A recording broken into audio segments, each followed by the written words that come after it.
Kenya Cooperative Coffee Exporters is a farmer-owned organization, 100% owned by the coffee farmers, and it was actually formed to support farmers participating in the entire value chain. We are now almost 8 years old.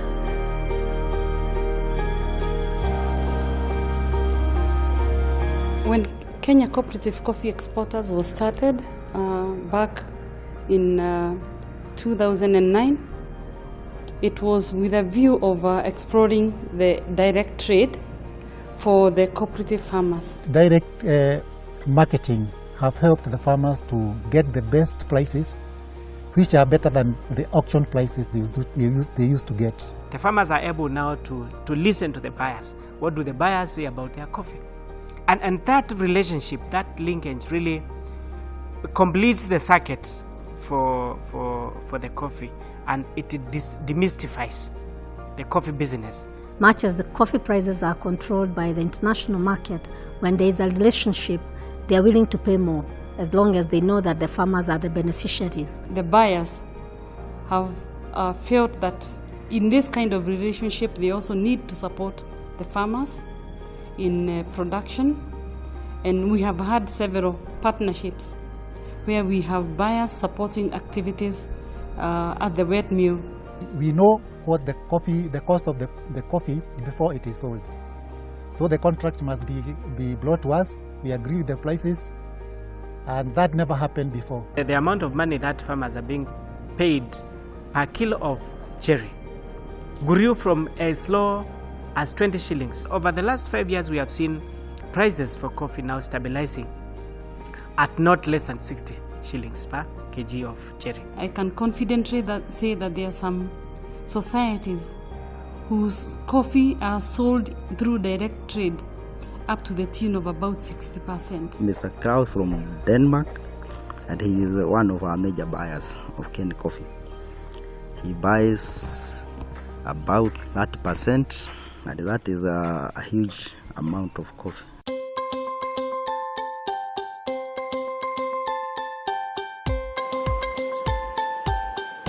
Before Kcce came in, the milling losses were quite high. As high as 30. When we as Kenya Cooperative Coffee Millers came in, we were able to establish as low as 16%. Before Kcce, farmers were never aware why they were getting these losses. We used to give our coffee to the millers, but now we are able to mill our own coffee. We are able to grade our own coffee. So by the time it leaves our store, we are able to know the exact grades that we are giving to our marketer. Societies have been able to say they were experiencing as low as below 50% in terms of combined AA and ABs, which are the most premium grades. Since we took the issue of educating farmers, the premium grades has been increasing volume-wise. That is AB and AA.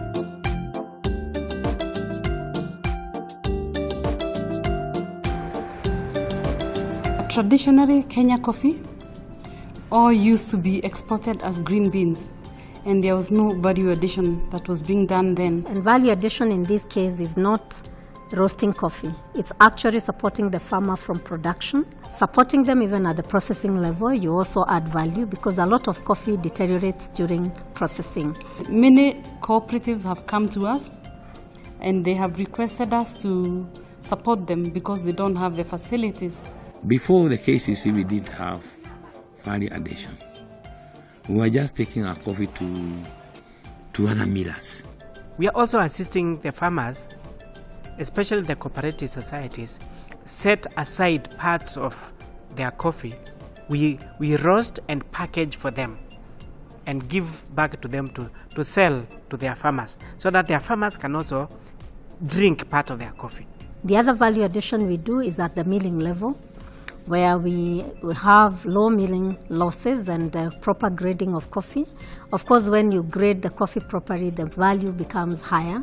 And then also during trading, where we do a bit of hand picking to improve on the quality, remove the defects, so that the final cup is of better quality, and that also fetches good money.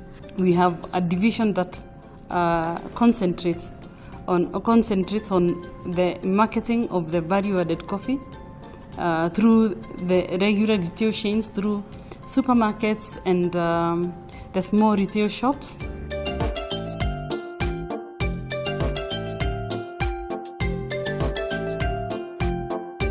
One shining area has been the farmers' field schools. We have classes, and those are adult classes, and they have no walls, they have no roof, they are held in the coffee farms. The training to be provided was the specific activity that needs to be carried out in the farms at that particular moment.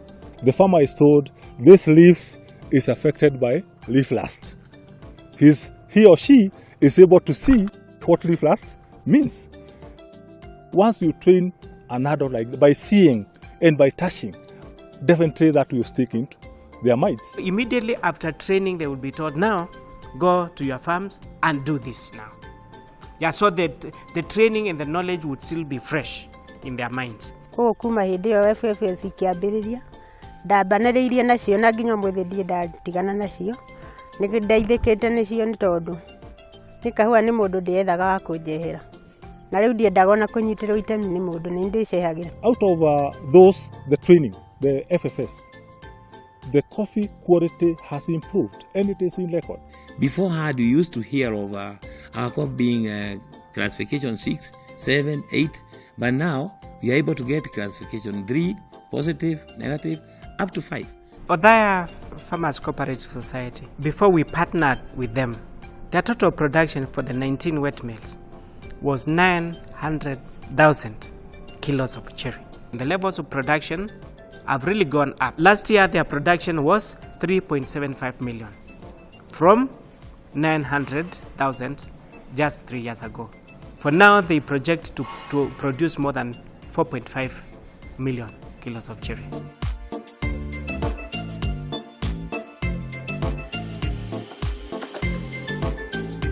It is important for us to ensure that the farmer becomes a partner and walks the journey with us, so that when we now give feedback, they are willing to take up the recommendations. Before they sell our coffee, they consult us that we have this coffee of yours and it is going for this. If a marketer is not satisfied with the price, it is held. So it is not sold. To await maybe for another day to be sold. Wazi wao na ujibikaji wanao kwa sababu unapata milling statement ikiingia kwa Kcce wakiuza unapata sales advice alafu baada ya wiki mbili unapata cheki yao. They are very transparent in the sense that we always track our coffee. And at times I use the milling statement to track whether they are telling me the truth. So I always mark the balances and the sales. So at the end of the day, it tallies. One of the challenge has been communication, dealing with farmers who are not knowledgeable. For many years, the information was never given to them. We are seeing that being overcome by training. The coffee farmers face a lot of challenges because of the raw payments. They don't seem to be the owners of the coffee. They have little say as far as the whole industry is concerned. There are some other people elsewhere controlling the crop. It's not a market that you can predict that tomorrow I may get this amount of money and therefore I can invest with the hope that I'll get some good returns. Many times we find that we will find very good buyers who are interested in that coffee. They'll buy it 1 year, but come next year that society signs a contract with another marketer, and this interrupts the linkage that was already forming between him and the buyer. We also had issues of getting direct sales, for example, because it's not cheap for farmers to go all over the world looking for market. With direct sales, the payments do delay. Sometimes you may get somebody buying very well, but they want to contract that coffee today to be shipped at a later date, and unfortunately the farmer needs money in between. So we are working closely with the bank, with the cooperative bank, so that we can provide advances to farmers. The future is direct sales. We are sure of a good business in coffee now and in future. We can tell you for sure, no one is cutting down coffee trees, but there's a lot of planting of coffee trees. What does that say? It says that coffee is going to be there tomorrow. There is no other crop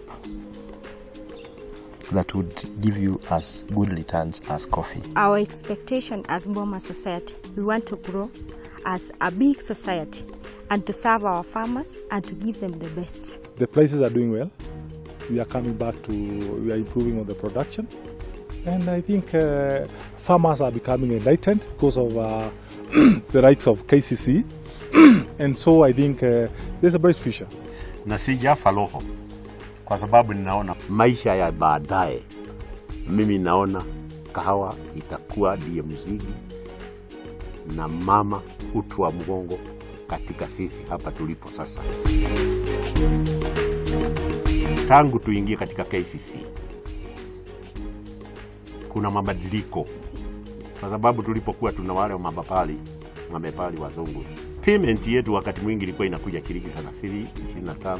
The best was in 2010 when the prices went up. That was the time we were paid 70 shillings per kilo. I wanted to put up a house. That was the time when I bought the material for building.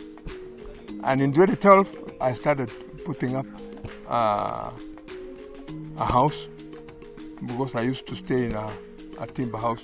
Each year we are producing around 10,000 seedlings. And we are selling to our members, specifically to our members, meaning we are expanding as far as acreage is concerned, which shall finally increase the production within the region. I have already bought a plot. This is the time I'm also very proud because I have educated my children. One time, we were given coffee by a society called Kibirigwi. Initially, when we told them they could earn even 50 shillings, they thought we were joking because they had not earned that kind of money. A year down the line, when I went back for an AGM, an old lady stood up and said, since they gave us coffee and we paid them, she has stopped going to the river to carry water on her back.